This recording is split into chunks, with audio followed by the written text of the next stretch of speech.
Welcome to Talk at the Tavern, Father and Son Fridays. You should face your Batman towards it. Oh, yeah, that's a good idea. Yeah, it's like the side. They can't even read it or see it. There you go. It's a Batman. He was a Ravenclaw. Man, what do you think? What would Batman be? I think fucking Slytherin. Halfway between Slytherin and Gryffindor. Oh, he is no Gryffindor. He's brave, though. He's brave as in I will snap your neck from behind, not brave as in, yeah, Superman, Gryffindor. Yeah, definitely. Okay, so anyhow, speaking of Batman, Superman, and Harry Potter, we're going to talk about Star Wars. Be right back. Cause we're not talk at the tavern. How does that make sense? I don't know, but we're back. So, Oh. Star Wars. I want to compare the Star Wars TV series. Now, this does not mean the Ewok Christmas from the 80s. Oh, God. I know. Talk about Clone Wars versus Star Wars Rebels. Ooh. I'm not even going to go into like the Droids animated series because anyhow, I want to compare the series, the ones that had a continuing story of sorts, though they're definitely episodic. Yeah. So which one do you think we should start with? Let's start with... Nice. Gets that from my side of the family. How about let's start with Rebels? You want to start with Rebels? Yeah, let's start with... Actually, no, let's go in order they came out in, so let's start and with... also chronological order of the canon. Exactly. Okay, so Star Wars, bought by Disney, rebooted, said, none of that other stuff existed. Just the movies. And Clone Wars. And Rebels. Rebels came out after that. Rebels came out after that change, after Disney bought Star Wars. So, and then they went, and this one thing over here, it's a polka dot, we like it. It's part of Star Wars canon. So they kind of wiped it all out, which was okay. Yeah. And they said, the rest is just myths and legends. Is it just me, or what? So, Disney made it so Darth Bane is just myth and legend. The one from the video game? No, Darth Bane is the one who created the Rule of Two.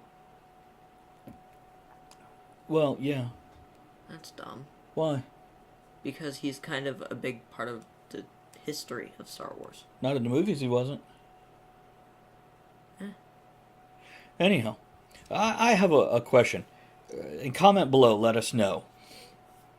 Do you have a problem using the word myth or legend when it comes to sci-fi? To me, that's much more of a fantasy type word. Yeah.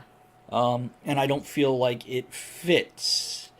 I mean, I don't have a problem using it. Neither do I, no. It's it doesn't... not the word that comes to mind. Yeah, it just doesn't fit perfectly. So what word would be better instead of myth or legend? Story. Yeah. Episode on Netflix. Okay, so we're going to start with Clone Wars, which had 5 seasons. And then the lost episodes. It had 7. Do we have 7 DVDs in there? Blu-rays? No, we have the 5 good seasons, and then 6 and 7 sucked. That must be the lost episodes under Yoda. There was no season 6 and 7 on when I bought it. That's because season 6, I don't think they sell that one anymore, and season 7 had just come out. I'm checking Netflix tonight, which it is on Netflix, guys. Yeah. Okay, so what are we looking at here? Clone Wars, I wasn't a big Anakin fan. So to get a whole series, from my perception, based around Anakin, was a waste of my time. Yeah. Now, that being said, anything to add to that before I add this next part? No. I started watching it because it's something he and I could watch together because we both enjoy Star Wars. And I found out it wasn't all about Anakin. And I was so relieved. Now, point number 2, I'm not a big fan of that art style. But for a good story, I can forego and gloss over that art style. Yeah. So here we have season spanning 26 episodes per season. I think. Episodic, some classic voices coming in. the story of Anakin, R2, 3PO, Obi-Wan, Padme, as well as some other characters, which, by the way, and we'll get more into this later maybe, some of these characters have now appeared in Rogue One. Star Wars Rebels. Yeah. So it's nice to see them expand, is the point of that. And, by the way, the one that was in Rogue One is the character played by Forrest Whitaker in Rogue One. Was in season 4 or 5 of Clone Wars. Who was Forrest Whitaker again? The black guy in the army who's a bit of a crazy man, and he's got the wonky eye. Oh, Saul Guerrero. Yeah, there we go. Actually, great actor. As you get older, you'll probably find some older movies that he was in, which were great. Good Morning Vietnam and Finding Forrester. Anyhow. Finding Forrester is actually about a young black student in a downtrodden neighborhood finding a author who wrote one super famous book and then secluded him away, and it's actually played by Sean Connery. Really? Yeah. So when I mention Forrest Whitaker, I always think of Finding Forrester. Okay, so back to Clone Wars.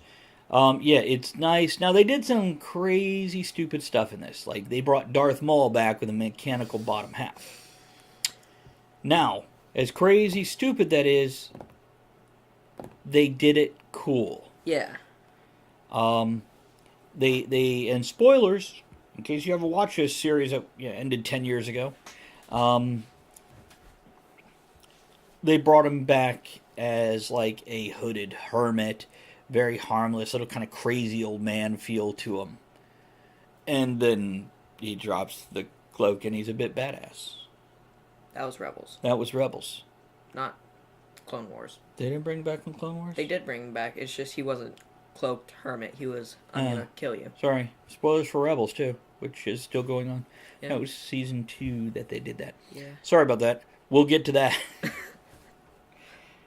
See, Clone Wars... What do you got to say about Clone Wars? They should never have put Jar Jar in Clone Wars. On the other hand, they didn't put him in Clone Wars as much as they put him in Episode 1. Yeah. He's about the same amount of appearances as he gets in Episode 3, which you get a couple seconds of him here and there, but there is a episode or two that... He's actually somewhat important. Yeah, it revolves around him and the Gungans. Yeah. Or just him. But all in all, I liked it. I liked that they gave the troopers, the clone troopers at that point in time, personalities, differences, even though it was all voiced by the same guy and had the same facial and body structure. Well, not all of them body, because they had like that one janitor guy who was... who was deformed. Yeah, he was like a trash clone. Yeah. Really like that. All in all, I think that one is worth watching. Is it worth going out of your way for? You're a big Star Wars fan? Yeah, sure. If you're not a big Star Wars fan? Nah. Now, Rebels, on the other hand. Rebels is amazing. Rebels takes a brand new crew. No known characters. Now, they do have cameos. Or guest stars. Lando Calrissian, actually voiced by Billy D. Williams. R2-D2, actually voiced by my toaster and microwave together. C-3PO, which Anthony Daniels does do the voice on. Princess Leia has done a cameo, though she was voiced by somebody else. Yeah, it wasn't Carrie. Well, Carrie sounds so different Yeah. From when she was Princess Leia to when she's Leia Organa, leader of the Resistance. Yeah. But yeah, you get a lot of... I think they even had James Earl Jones do Darth Vader's voice. Yeah, they did. So, you have this group, and this takes place... Between 4 and 5. Middle... No. I want to say... It was between 3 and 4 because they mentioned them in... Before... Yeah, episode before Rogue 4. One. It was before Rogue One. Yes, briefly before Rogue One. Yeah. It is about 3 years before A New Hope, if I'm not mistaken. So basically, all the Jedi are dead. The lead character, how do you say his name? Kanan. Kanan. You're going to pronounce it wrong like I always Yeah. do. I said it right. He says it wrong. I say it wrong. He corrects me. He's basically, well, I've got Jedi powers. I'm kind of Jedi, not really. I'm going to go be a smuggler.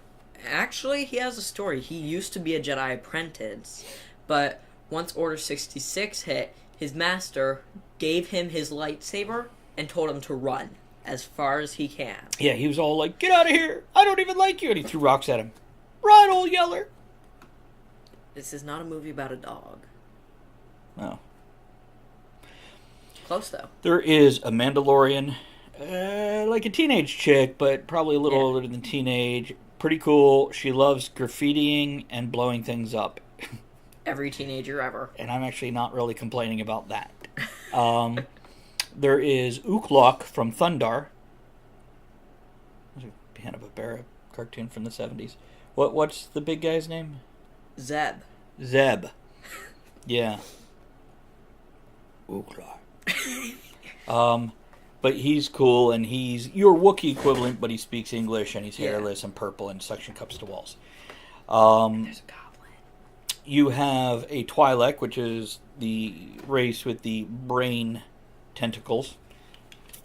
And she's actually mentioned in Rogue One over a loudspeaker, and somebody has said they saw the Ghost, which is the ship, or the Phantom? No, Chopper. They saw Chopper. What is the ship? The Ghost. The Phantom is the smaller one. Somebody said that they've seen the Ghost in a scene in Rogue One. I have not spotted that. Chopper, the droid, which is like an R5 unit? No, it's a C1. That's right, it's a C1, that's why Chopper. Is theoretically spotted in Rogue One also. Did I cover all the characters? Oh, except for the kid. I'll get to Ezra in a minute, because he's kind of the impetus He's here. a special story. So, yeah, we got Kanan and the Twi'lek pilot leader. Hera, thank you. Zeb, Chopper, and Sabine. Mm-hmm. And that's the crew of the Ghost, which is a pretty cool ship. They actually have, like, a pod that pops off the back, kind of like an escape pod, but it's been modified so they can use it as a separate ship. Mm-hmm. They meet a early to mid-teen boy who has Force abilities. They take him in. And this launches forward. Yeah. Now, this is more than just... They all have personal growth during each season. Different episodes focusing on them. It is fun. It is light. But it's got a heavier plot line underlying everything. Yeah, and as the seasons go on, it gets a little bit darker. It does. The story definitely gets heavier and meatier. And I tell you what, I'm enjoying the hell out of it. Yeah. Go ahead. I can't wait for... I can't wait to watch season 3, because I heard Grand Admiral Thrawn. Yes. The Chiss guy. Oh. Which is somebody from the books from the 80s and 90s, that fan favorite. And they're bringing that back. They have brought other characters back into the fold that were not canon, and since Star Wars Rebels is canon, bang, there you go. Star Wars Rebels is good. If you are a Star Wars fan, go enjoy 20-minute Star Wars. Yeah. If you play the role-playing game, which if you check this playlist, we have Star Wars Edge of the Empire, Force and Destiny, and Age of Rebellion. A review for that. All in all, really a great show. Yeah, it really is. Fun, but weighty enough. It is, of the Star Wars television productions, it's what is the Flash TV series to the DC TV universe. Yeah. Not really any superhero until Daredevil came along. Yeah, we can cover that in another review, because we definitely have some opinions on those. Mm-hmm. I'm just going to really say Rebels, 9.5 toasts for Rebels. Yeah. And I want to go 10, but I'm sure there's something I bitch about. Clone Wars, I'm going to go with a 6, maybe a 6.5. I'd give it a 6.5, yeah. Toasts, by the way. So that's our thoughts on those. Make sure you go below, check the links in the description, check out his YouTube channel, subscribe to him to help encourage him to keep being young and creative, because only one of those can stick around. Yeah. So encourage him. And if you want to see more father-son stuff, leave a like down below. Subscribe to him. There will be more every Friday. So it's going to be a good time, guys. And we'll see you next week. Goodbye.